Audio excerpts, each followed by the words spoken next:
皆さんごきげんよう、上川薫です。今回取り上げる話題は中東情勢、イランとイスラエルとの戦闘について取り上げていきます。現在の全体の戦況としては、イスラエル空軍による爆撃が日々加速しており、イラン軍の防空体制がかなり破られていることを示しています。一方において、イランからイスラエルに対する反撃に関しては、弾道ミサイル攻撃の数が日々減少しています。そうした数の減少を補おうとして、イラン側は極超音速ミサイルを反撃に使用したとしています。ただし、使った数が非常に少数だと見られることから、イスラエル側に大きな打撃は与えられていないものと見られます。現在のところ、一方的にイスラエル空軍による攻撃が各地で行われている状況ですので、動画の紹介としてもちょっと一方的じゃないかというようなコメントがありました。そこで今回はまずはイラン側の話をした後でイスラエル側の戦果報告などを紹介していこうと思います。こちらの映像はイスラエルの大都市テルアビブの空の様子です。イラン側から届いた弾道ミサイルが映っています。ただし初日に比べるとその数は大幅に減少していることがわかります。しかし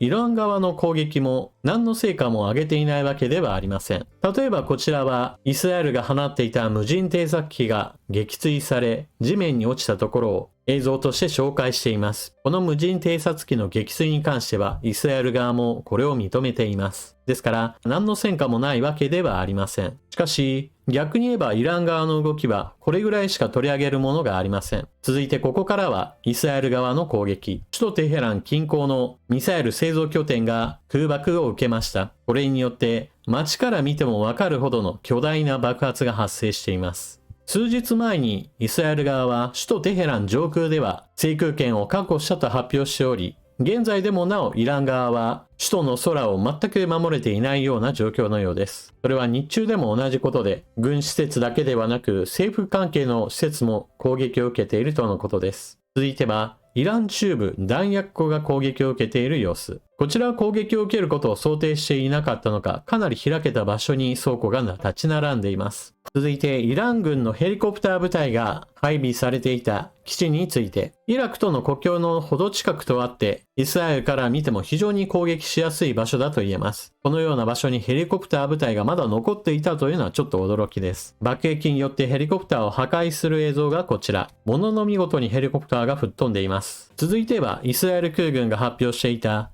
イラン軍の空中給油機を破壊したとの報告について、左と右が攻撃の前後です。衛星からの写真によれば、左側では健在だったものが、右の攻撃後では、ものの見事に残骸となっており、攻撃は成功しています。ちなみに左側の機体はこれは旅客機で攻撃対象ではありません。続いては毎日のように報告されているのが、イラン軍の弾道ミサイルの運搬車両に対する攻撃。こちらの映像でも破壊が確認されています。そして、攻撃の精度がさらに上がったぞというのがわかる映像がこちら。映像がかなりガクガクと揺れていますが、カラー化されていることからも一つ状況の変化がわかります。それは、ウクライナの戦場でも見られたようなドローンによる監視下の下での空爆が行われたことです。イスラエルから見た場合においてイランは非常に遠い場所ですから、このようにドローン監視の下での攻撃といったものはかなり難しいでしょう。ただしここでいうドローンというのは大型のドローンで長時間にわたって目標空域に留まっていることが前提です。そのような大型ドローンはウクライナの戦場では対空ミサイルで撃ち落とされるわけですが、イラン上空においてはなかなか撃ち落とされずに監視を続けていたのでしょう。最初の方でこうした大型ドローンが撃墜されたといった話をしましたが、あれは派遣され撃ち落とされた一機にしか過ぎないのでしょう。ここからは全体の状況にかなり影響するニュースについて、読売新聞よりトランプ氏が SNS 投稿無条件降伏。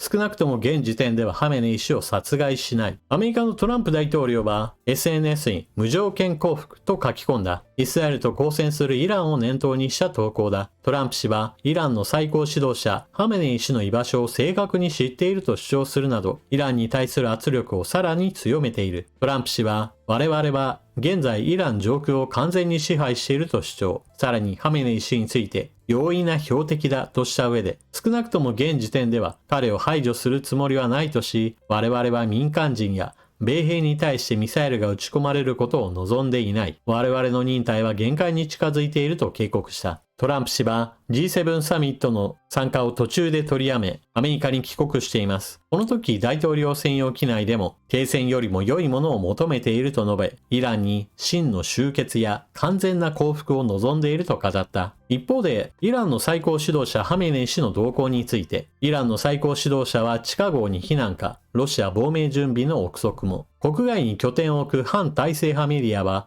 情報筋の話として、ハメネイ師が潜伏生活に入ったと報じている。死の危険に直面するハメネイ師が、ロシアへの亡命の準備を進めているとの憶測も浮上した。ハメネイ師が避難したのは、首都テヘラン北東の小高い山もあるラビザン。地下施設があり、攻撃開始から数時間後に家族と共に身を隠したという。国外の反体制派が動静をどの程度正確に把握できているかは不明だが、ハメネイ師は昨年の4月と10月にイスラエルの攻撃を受けた際も同じ場所に移動したとされる。その上でハメネイ師の声明、戦闘が始まる、慈悲はない。イスラエルに報復宣言。ハメネイ師はこの日 X を通じて、テロリスト、シオニスト政権に強く対応しなければならない。我々はシオニストに慈悲を与えないと警告した。シオニストとはイスラエルに対する敵対的な表現だ。またハメネイ師は、高貴なるハイダルの名において戦いは始まるとし、ミサイルを利用したイスラエル空襲に関する予告もした。ハイダルは、シーア派の初代イマーム、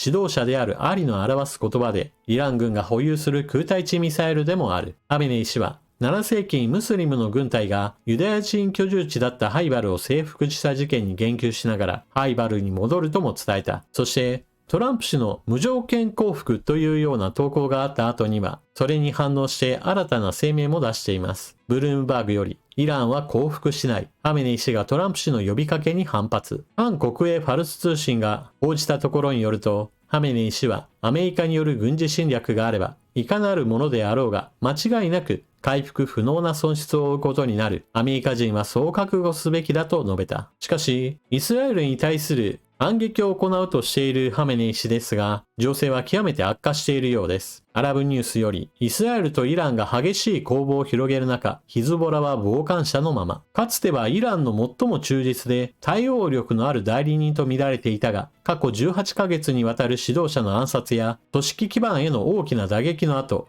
行動を控えるという決定は、イデオロギーよりも政治的生き残りを優先した再調整を示している。イスラエルとイランのミサイル攻撃が紛争の拡大を示唆する中、注目はイランへの揺るぎない忠誠心で長年知られているヒズボラをはじめとするイスラム武装勢力、それぞれに移っている。しかし、ヒズボラ幹部は今週ロイター通信に対し、同組織は報復としてイスラエルに対して一方的な攻撃を仕掛けるつもりはないと語った。現在、イランを取り巻く状況は悪化を続けています。それは、まず第一にイランの革命防衛隊にしても国軍にしてもそうですが、直接的にイスラエル軍の空爆によって打撃を受け続けています。しかもそれは軍施設だけではなく、備蓄庫や生産施設などに対する攻撃も同時に行われており、今のところは被害が拡大する一方です。そうなればイランとしては、これまで自分たちの子飼いの武装勢力などを用いてイスラエルに直接反撃するといった手もあります。ところがここで大きな問題が発生しています。現在のところイラン本国と同調して戦闘に参加するだろうと見られている勢力はフーシ派以外には見当たらないという状況になっています。イスラエル国内の武装勢力ハマスはもはや瀕死の状態ですし、またイスラエルの北側に展開していた武装勢力ヒズボラは今回お伝えしたようにこの戦いには静観の姿勢を示しています。ヒズボラが今回の戦いに加わろうとしていない理由というのは、すでにイスラエル軍から猛烈な攻撃を受けて組織が半壊状態に陥っており、今のままではまともに戦えなくなっていることが原因となっています。しかも、ヒズボラの勢力回復には非常に大きな障害が立ちふさがっています。それがシリアのアサド政権が崩壊したことです。従来、イランからイラク、シリア、そしてヒズボラへと人や物を運ぶルートが確立されていたのですが、シリアのアサド政権が倒れることによって、シリアにはトルコ側からの影響が強く出ることによって、イランの勢力圏排除の動きが進んでいます。それに伴ってヒズボラの立て直しにも物資が入ってこなくなっている問題もあり、本格的な戦闘を行える状況にはないわけです。また、イランの周辺国においても、イランを助ける動きはありません。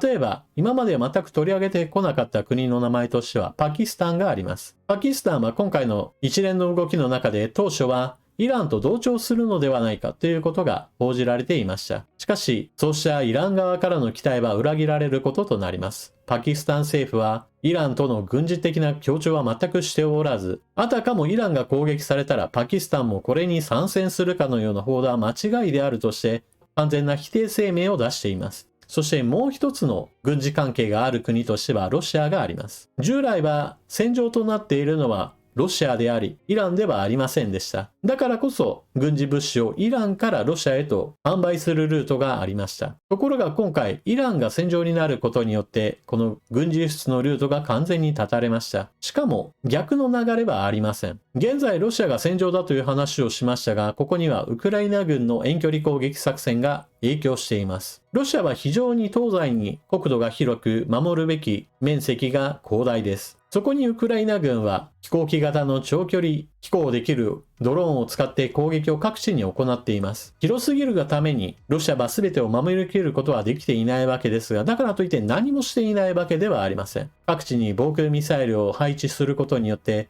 少しでも被害を減少させようとはしています。そのようにして、ロシア自身が自分の国を守るのに手一杯ですから、今の段階でじゃあ対空ミサイルを送ってあげようなどといったことは全くできる余力がないわけです。ちなみに物資の融通するルートとしては、他にはイランから外に出ることはできなかったとしても、他の国としては中国からイランへというルートについては危険視されています。以上のようなことからイランを取り巻く状況としては不利な条件や不利な動きといったものが続いています。しかし注意しなければならないのは不利な状況の推移といったものがあったとしてもそれが完全な最後のとどめになるかといえばそういったわけではないという問題です。というのもそもそもの攻撃した理由というのが核兵器開発がこのまま進んでいけばイランはいずれ核武装するだろうという話。この話の要点としてはイランがウラン濃縮を進めており兵器級の濃縮ももうあと一歩のところまで来ているのではないかといった話があります。このウラン濃縮を進めるための施設が地下にあり、しかもそれを今はまだ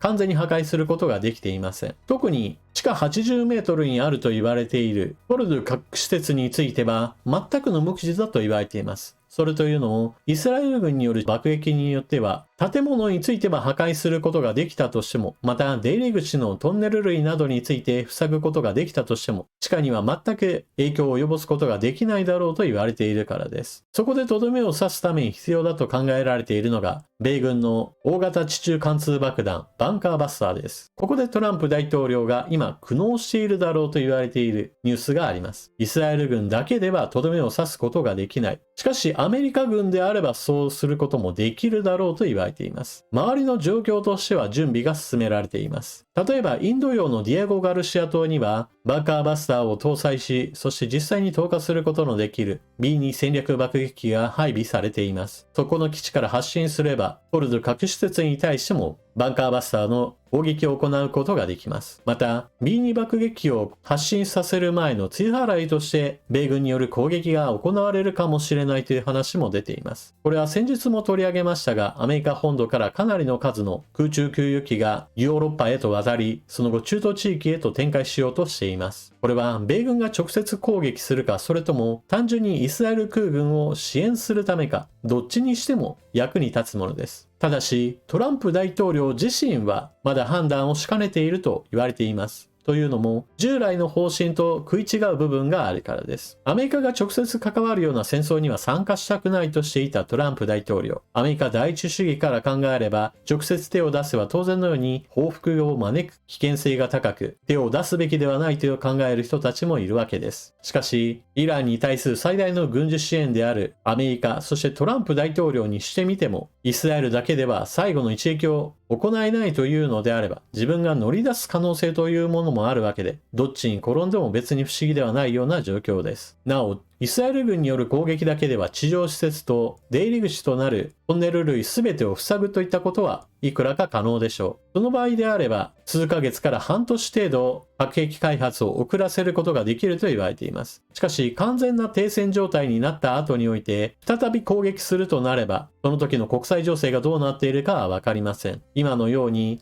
ある程度周りの国々が見過ごしてくれる状況かどうかはわからないわけで、今の機を逃すことを果たしてイスラエルが考えるかどうかはわからないのです。まあそれだけにイスラエルは今こそ力を貸してくれとアメリカを突き動かしていることでしょう。果たしてトランプ大統領がどのような決断をするか、それによって中東情勢、特にイランの命運がかなり左右されることとなります。というわけで今回の動画はここまで。最後までご視聴いただきありがとうございました。チャンネル登録していない方はぜひともこの機会にチャンネル登録よろしくお願いします。そして情報の整理整頓に役立ったなと思われる方は他の方にお勧めしたり、このチャンネルへのスーパーチャットよろしくお願いします。それでは次の動画でまたお目にかかりましょう。またね。